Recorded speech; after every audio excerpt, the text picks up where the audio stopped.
भारतीय अदाकारा और डांसर गर्ल नूरा फतेही ने इंकशाफ किया है कि भारतीय फिल्म इंडस्ट्री में बेशतर लोग एक दूसरे से मोहब्बत किए बगैर सिर्फ इसलिए शादी करते हैं क्योंकि वो फिल्म इंडस्ट्री से जुड़े रहना चाहते हैं।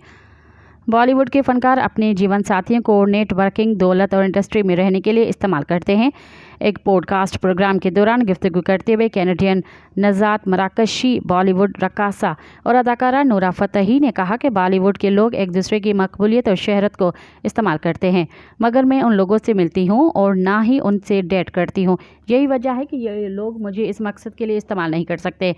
अदाकारा ने इल्ज़ाम लगाया कि इंडियन फिल्म इंडस्ट्री में लोग साथी एक्टर से इसलिए शादी करते हैं कि वह एक मखसूस अरसे तक इंडस्ट्री में रह सकें, क्योंकि उनके शोहर या बीवी की चंद फिल्में रिलीज़ हो रही होती हैं। मज़ीद ख़बरनि ऐं तफ़सीलात लाइ विज़िट कयो असांजी वेबसाइट www.awamiNewsHD.com ऐं ॾिसंदा रहो अवामी न्यूज़ HD।